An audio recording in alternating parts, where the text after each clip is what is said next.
Good afternoon, everyone. Thank you for your participation and your interest.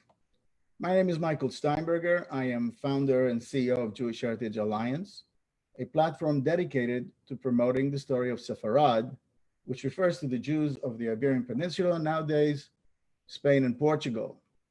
This is the first in a series of live interviews we are bringing you this week, featuring a stellar lineup of people with intimate knowledge and connection to the saga of Sefarad.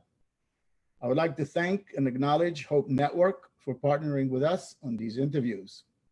Our first special guest this afternoon is Dr. Peter Tarlow. Amongst many and diverse academic accomplishments, Dr. Tarlow is a renowned expert in the Sefarad narrative, and as such, an important speaker on this topic. I would be remiss if I did not mention that Peter was the director and rabbi of Texas A&M Hillel for 30 years. Upon retiring in 2013, Peter assumed the leadership of the Center of Latino Jewish Relations. Tallow writes a weekly bilingual social religious commentary that is read throughout the Americas. And if that's not enough, Peter is also a scholar in the area of tourism safety and founder of Tourism and More, Inc. So good afternoon, Peter. And thank you. Good morning from Texas. Good afternoon, Florida. Okay, so I can't think of a better speaker to introduce our audience to the saga of Sefarad and its profound consequences. So let's get going. You're going to make me blush there, but thank you for a really nice introduction. And I wasn't really sure how you wanted me to dress, so I decided that all clothing has symbolism. So I decided to wear the yellow of Spain because the colors of Sefarad are Spain and orange, but I couldn't really find an orange tie. So instead I have a black and yellow one with the letters Chai. And I figure that Chai made sense because Chai, as you know, in Hebrew means life. It's a kind of a symbolism of continuity. And I figure that today's discussion is really about continuity. So the tie and the shirt symbolize the whole effort that we're trying to put together. Sounds like a good starting point. So let's get going. I would say, if you would, Peter, give us a background, how you got involved with the story of Sefarad, what was the reason that you got involved with this narrative? Yeah. So I'm going to take a step back, and I'm going to go back to when I was in ninth grade, which was a long, long time ago in the 1960s. And I was taking my first Spanish course, and my professor, my teacher, you don't have professors in junior high school, told me I got a C in Spanish. And my mother came in to speak to the teacher, good Jewish mother. And the teacher said, well, he's not very good in languages, so he probably should take the first 2 years and then go on to something else because this is not his forte. Well, that upset me so much that I decided by the end of that first year, in other words, by the end of ninth grade, I was fluent in Spanish. And by the end of 10th grade, my Spanish was better than my teacher's. So that kind of propelled me into doing all sorts of things that I never thought I'd do. I ended up in college, one of my undergraduate degrees was in Spanish literature. And that was a time that I learned tremendously about also the Jewish influences and the Hebrew influences, especially on early Spanish literature in the 9th and 10th centuries. And its influence on actually both the development of the Spanish language and on Spanish literature. When I got to rabbinical school, I ended up, at the end you have to write a thesis dealing with some area of specialty. My Jewish specialty was Jewish history. And my professor really didn't give me much choice. He said, you speak Spanish and you speak Portuguese. You're going to work in this area. So I wasn't sure I wanted to or not, but I wanted to get through rabbinical school. So that was basically, it was a non-option. Well, each time I would kind of walk away from it, I would end up being pulled back one way or the other. So when I was in rabbinical school, I wanted to work in a small Spanish-speaking congregation in someplace in Latin America as a volunteer. I ended up, there are 23 countries in Latin America, approximately 22 speak Spanish. One speaks Portuguese. Due to the brilliance of Jewish bureaucracy, I ended up in the only country whose language I couldn't speak, which was Brazil. I ended up not in a small village, but I ended up in a very big small village called Sao Paulo, which is the largest city in Latin America, in South America. I wanted to be in a small congregation. I ended up in a congregation called Congregação Israelita Paulista, better known as CIPI in Portuguese. And it was a small congregation, about 3,000 families. I ran a youth group of 10th to 12th graders of 3,000 people. And I had no choice, but I had to learn Portuguese. So before I knew it, I spoke both Spanish and Portuguese. That inspired me to write a dissertation on the Jews of Portugal. And I still know Portuguese Jewish history extremely well. I got to about 1503 when the Jews got expelled. And that's when we stopped the dissertation, because so if you ask me about Lisbon prior to 1503, I can tell you all the streets. And then that kind of became quiescent for a while. And I went on to do other things. I have a Ph.D. in counterterrorism. I work in security around the world. I'm head of the African Tourism Board security for 57 countries in Africa. And I always continued to read and speak Spanish, but it wasn't really, and I learned Latino. It wasn't the top of my priority.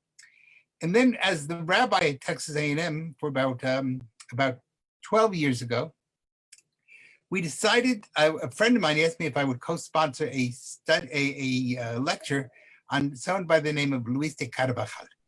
Now I know Luis de Carvajal very well because he was the governor of the state, the first governor of the state of Nuevo León in Mexico. It's not that far from the Texas border. I have lots of friends in Monterrey. And we decided to do some sort of academic seminar. Well, if you could do it wrong, we did it wrong. We did it on a Thursday at 4 o'clock in the afternoon on the 4th floor of the Texas A&M library where there was no parking. I figured to add to that, it had a terrible rainstorm. And I assumed that maybe it would be me, my colleague, and perhaps 3 other people. My wife would show up and a few other people just out of support. Well, much to my shock, we had almost 250 people who came. And I said, wow, I missed a major academic area. So we tried another one. And again, it continued to be incredibly successful. We started drawing people from all over Texas. And to add to that, people started finding me and they'd say to me, I have really strange things. We're definitely not Jewish, but we somehow always seem to light candles on Friday night. Or my family has a tradition that eating pork on Friday night and Saturday will make you sick. So we avoid all pork products Friday night to Saturday. Or other strange things like that. The 15th of September became a fast day. And well, of course, I immediately recognized some of these things. I had become friends with some of the people in New Mexico who were also doing studies on crypto Jews. And I decided to found the center. In those days, it was called the Center for Crypto Jewish Studies. And some way that people could find me one way or the other. And it was usually stories of people telling me something in their past. Some of the people wanted to learn more. Some of the people wanted, just wanted to let me know for whatever reason. And I discovered there was this whole cadre of people, especially in the heartland. The heartland of the crypto Jewish world is Southern Texas, what we call the Valley here, which has no borders, but every Texan knows where it is.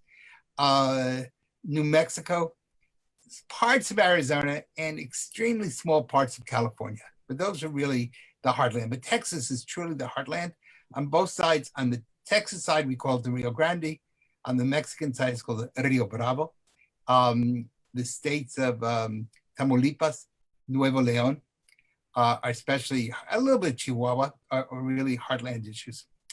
So before I knew it, we were running all sorts of interesting and fascinating things. And I became friends with other people. I discovered there was a whole world of people who were really interested in the Americas. It wasn't so much the story of Spanish Jews per se, but it was really the story of Mexican, Southwestern American Jews, or not Jews, but of really non-Jews who were finding their roots one way or the other. Some would be interested, some would not be interested. So that kind of led me into whole new areas that I hadn't really expected. About 8 years ago, a colleague of mine who really worked in politics, it was called JINSA, the Jewish Institute for National Security, a small group in Texas, in Houston, Texas, was chatting with me. And I said, you have a small group and I have a small group. Why don't we merge them together? And that's when we created the Center for Latino-Jewish Relations, where we work with people really in three areas. One, in showing Latinos their Jewish heritage and why they should support Israel. So we're definitely a very open Zionist organization that wants to show the Latino community the importance of Israel to their own knowledge. Secondly, we want the Jewish community to be somewhat knowledgeable about the issues in the Latino community. It has to be a two-way street. And one of the things we're doing is we're creating housing projects on the border for poor people who need assisted housing in the Rio Grande Valley. And that's been a beautiful mitzvah to help people along the way. And then we have an educational arm where we speak at both churches and universities. It tends to be more universities than churches, but a number of churches also, dealing with the whole issue of the history of how we call it de donde somos, where did we come from? And how did these people come to Mexico, come to the southern part of the United States? And what is their Sephardic heritage? So in order to be able to tell the story of Mexican Jews, of Latin American Jews, you also have to know the study of Sephardic Jews. So I had the academic knowledge from my studies in rabbinical school.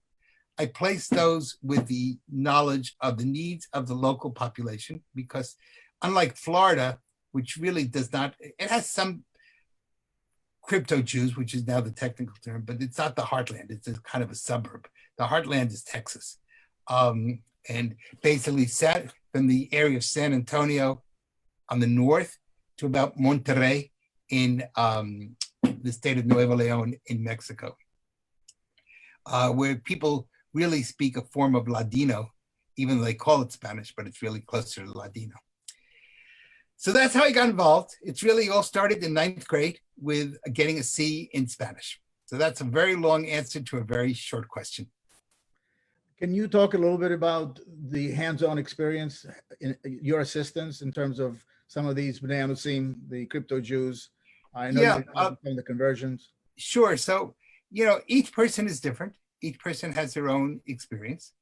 I'm going to first talk the group, and then I'll give you a few individual stories. So on the group level, today I run synagogues in Mexicali, which is across the border from El Centro, California. Mexicali is in the state of Baja California. In Huánuco, Peru. In Cochabamba, Bolivia. So that I'm running right now because of via Zoom, 3 synagogues across Latin America. Almost all of these are people who have converted into Judaism, and they come from really 3 groups. Maybe the story of Huánuco is the best. It was about 12 years ago, maybe earlier. I got a call on Rosh Hashanah morning. Now, it's very rare to get a call on Rosh Hashanah morning. But as my father was elderly, and in those days we we couldn't identify where calls came from, I thought, maybe something's, I need to answer this phone, because I kind of lived expecting a tragic phone call any moment. And I answered the phone, and you could hear in those days when a phone call came from abroad. And it was from Peru. And I'm saying, and they asked me, they said, we got your name from Jews in Guatemalan Jewish Indians, whom I knew. And they had, I known them from people working with people in Veracruz, Mexico. And we need to form a Jewish community. well, I said, okay, it's Rosh Hashanah today. I'm not going to talk to you, but call me in 2 days and we'll organize it. And what I wanted to see if they were serious. So I said, I will come down and talk with you, but you have to pay for the ticket and you'll have to pay for my expenses. I won't charge you, but it has to be a wash. And really what I was interested in is not the $800 ticket. I was interested in seeing if they were serious or not. And I got there. It was over the Christmas break, and I use the word Christmas on purpose. I'll explain that in a second. And I discovered there were really three groups that had come together, which shows where we are today in Latin America. One was a group of people who clearly were Jews from the Sephardic experience and who had maintained secretly or did not know, but they knew something was in their heritage from the 15th or 16th century in Spain. One group were German Jews who had gone up the Amazon River, and they were were not allowed to marry in Peru except in a Catholic church, and they just assimilated. And so these were people who were finding their Jewish heritage from going up the Amazon River from Brazil and ending up in Peru. And one group were people who really had nothing to do with Judaism, but had just started to read it about Judaism on the internet and kind of liked it. And so there was just kind of three different currents came together to create something. The reason I said Christmas is because I was there that year and it was Christmas. And I said to them, we have to find someplace to eat. And they said, oh, well, the one place we thought of going to was a Chinese restaurant. And they said that, haha, now I know you really are secret Jews. Because I figured if you know something about the Jewish world, Jewish Christmas always composed of a movie and Chinese restaurants. So when they said that to me, I said, we can go for it. So that's kind of like a personal story. Let me give you another story. When I was at A&M, people would call me all the time. Remember, again, it was on Rosh Hashanah, and a woman called me and said, I have to speak to you. And I said, it's 10 minutes before people are coming for Rosh Hashanah dinner, and then I have services. I'll speak to you in 2 days. I have to speak to you today. And anyway, I said, okay, I'll speak to you 10 minutes prior to services.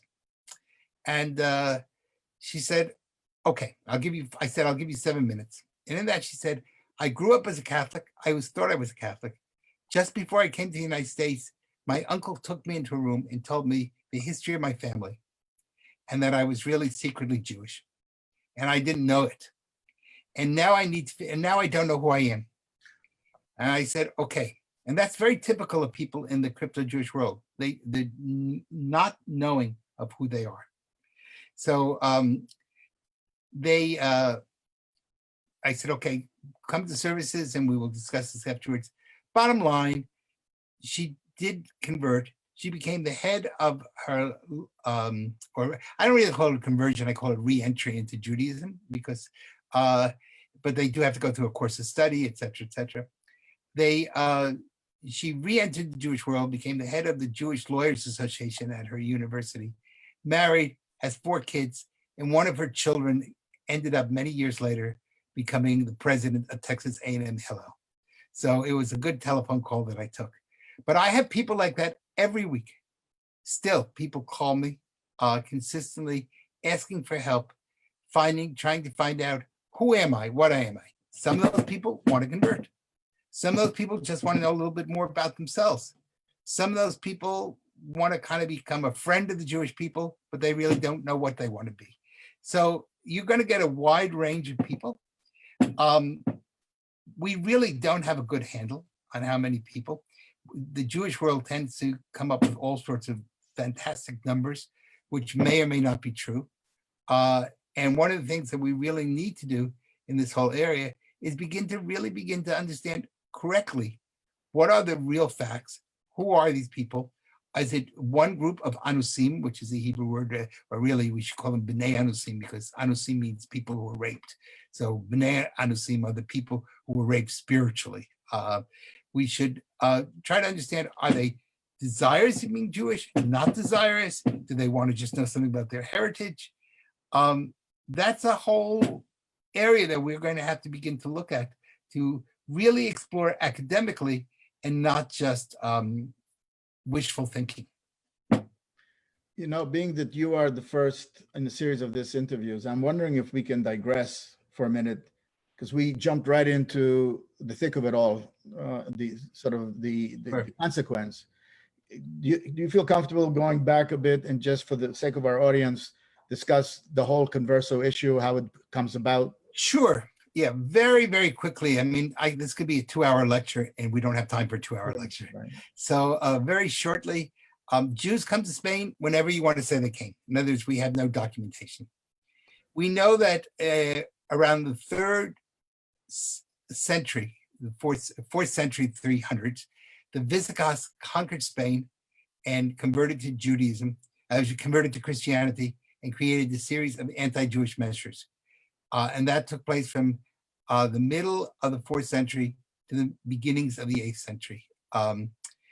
The Muslims come in at the very beginning of the 8th century, and Jews are not, textbooks say it's a golden age. It really was not a golden age. That's a misnomer, but it was certainly an age of less bad than it was under the Christians. We'll put it that way. And there was and academically, the Jewish world expanded tremendously. Now, by 1492, the Christians had completed what's called La Reconquista. And starting in about 100 years prior, there had been a series of anti-Jewish pogroms that started in the south of Spain and worked its way up to about Barcelona, to probably just north of Barcelona today. And Jews had basically 2 choices, many of these people. One was to accept death. One was to run away. And many people said, you know, I'm a lousy Jew. I'm a lousy Catholic. What's the difference? You know, I'll just be, and we're willing to go to the baptismal font and convert it. Some of those people, many of those people, once they converted, said, okay, enough. I'm done with it. And one of the things I think is so important for us to understand is that Spain in the 12th to the 15th century is very similar to the United States. If you ask the question, if someone put a gun to someone's head today in the Jewish community, how many people would accept the bullet versus how many people would convert quickly? And so one of the things we say it's a golden age, it was a golden age of literature. It was not necessarily a golden age of spirituality. And to a great extent, many Jews in Spain were Jews because that's all they could be. Once they were forced out of it, that group now, which we call the Anusim, it divides into really 3 groups. One group which could care less, one group that became sincere Catholics, and one group that practiced, really felt guilty about what they did, and they practiced Judaism secretly while being on the outside, being Christian or Catholic. Many of the people who were most sincere fled, and they went both in the end of the, but especially in the 15th century, 1492, they fled to Portugal. Some went to Turkey, some were captured, and some got to Morocco, where there's still a Jewish community. But the great majority went to Portugal, which was across the border. Portugal was willing to let them come in. But because of a series of political consequences, my grandfather always said, whatever happens in the world, it's always bad for the Jews. So there it was. And Portugal forces Jews to convert rather than to leave. Some of those, but the Jews of Portugal were much more loyal Jews than many of the Jews in Spain. The people who come to Mexico or to Latin America tended to be Spanish/Portuguese Jews. In other words, Spanish Jews who had fled to Portugal, many had Portuguesized their names. So a name like Mendes, M-E-N-D-E-S, is the Portuguese format of DEZ. The EZ was the mark of the Inquisition. She always killed most of the people. Many got to Turkey. Many got to Brazil. Some got to Mexico. And of course, the Brazilian Jewish community is the founder of the American Jewish community, because they were under the Dutch. They were allowed in Pernambuco to be freely, openly Jewish. And then when the Portuguese came back, most people went back to Amsterdam. One group gets to Curaçao, Mikveh Israel, which is the oldest functioning synagogue in the New World. And one small group, which was really crazy, gets to a place called Manhattan, which is obviously Manhattan. And they want to get off, and Peter Stuyvesant says, you can't, because I don't want any Jews here. He did us a big favor because they refused to go back to Holland. The Dutch West India Company said he had to let them in. He said under two conditions, actually three conditions. One, that they don't bury their dead next to Christians. Two, that they take the defense of the Manhattan Island against the Brooklyn Indians. And three, that they build their own hospitals. The Jewish hospital system today is because of Peter Stuyvesant. And if it hadn't been for Peter Stuyvesant, it was the first time that Jews had arms since the defeat at Masada. And when it came time for the American Revolution, Jews were already well integrated into the United States, so much so that if you remember, George Washington read the freedom of religion, the First Amendment, was read at the Touro Synagogue in Newport, Rhode Island. So ironically, if it hadn't been for an anti-Peter Stuyvesant or the expulsion from Portugal and Brazil, we probably would not have the First Amendment and freedom of religion in the United States today. So I guess as a follow-up, from your perspective, why do you think this whole unfolding story or phenomena of the Converso or the Bnei Anusim, why do you think that's relevant today to both the American Jews and even the Latino community here in America? Well, I think we do it backwards. The Latino community, it's clearly relevant because we don't know exactly, but there are guesstimates that it may be from 20% to 40% of the Latino community has Jewish blood. And so this is really part of their heritage. When I bring people to Israel from the Latino community, I always say to them, I want you to tell me what's different about being in this country than any other foreign country you visited. And at the end of the trip, they all say to me, we kind of felt like we were home. Everybody was just like us. And I said, that's because you were.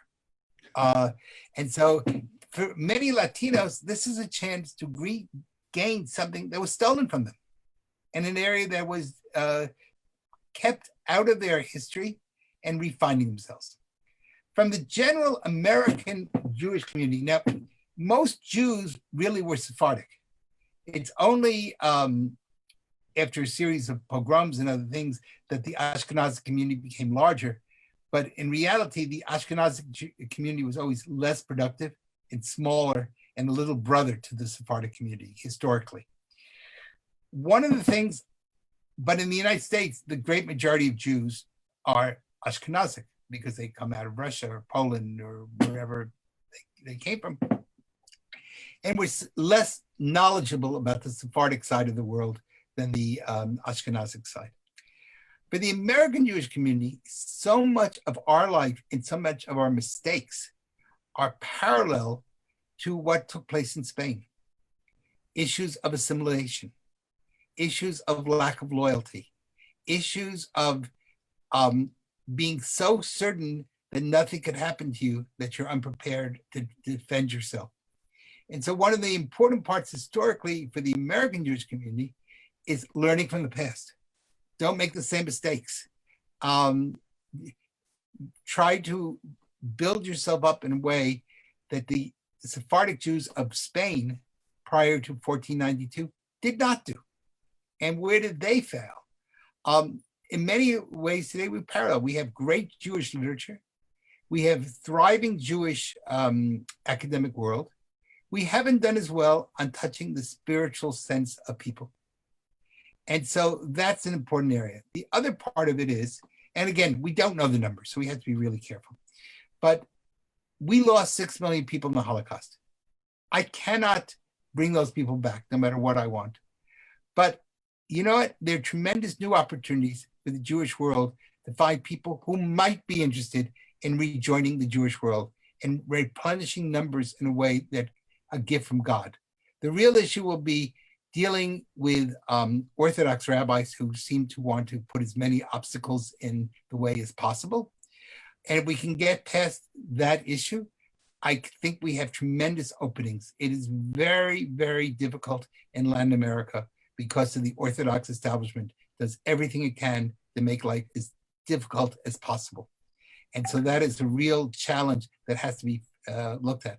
By the way, there was the same challenge that took place in Spain in the 13th and 14th centuries. So again, we're seeing the same issue of intolerance within the Jewish community and lack of flexibility in helping people find who they are. I think it's a good point to bring this full circle. So I'm going to sort of bring this to a conclusion and ask you just if a closing thought, just to bring this all together. Oh, you want me to give you a closing thought? Meaning, you've just identified that there's an opportunity and a challenge. Your suggestions as to how do we go forward from this point?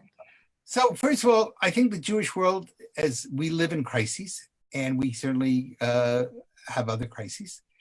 The word crisis is defined as the merging of opportunity and danger. We can either seize the opportunity or deal with the danger. That's something we as a Jewish community have got to think through. Are we going to be creative?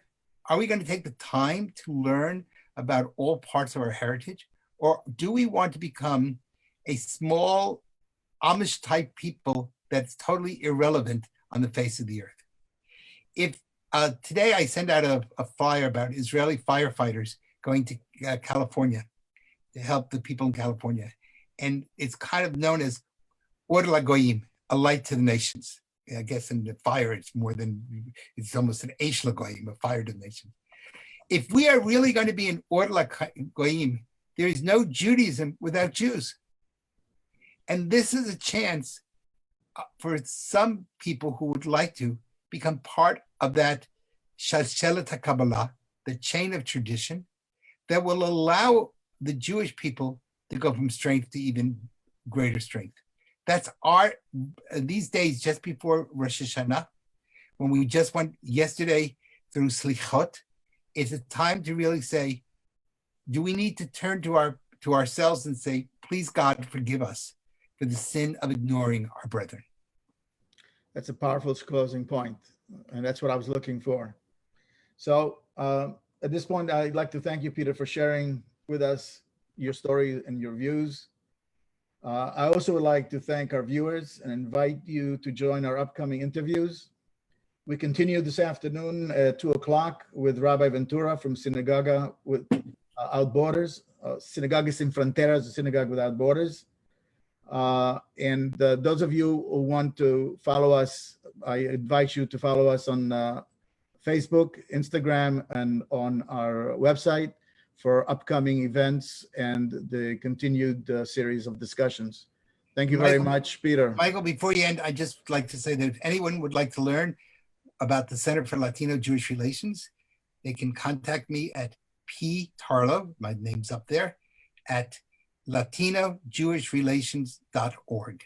.org, not .com. So P. Tarlow. We'll make that available to everybody. Okay, great. We'll make that All right. everybody. I wish everybody Shana Tova u'Mituka, we need a good and sweet new year, because this has been, I think we all agree, it's time to say goodbye to 5780.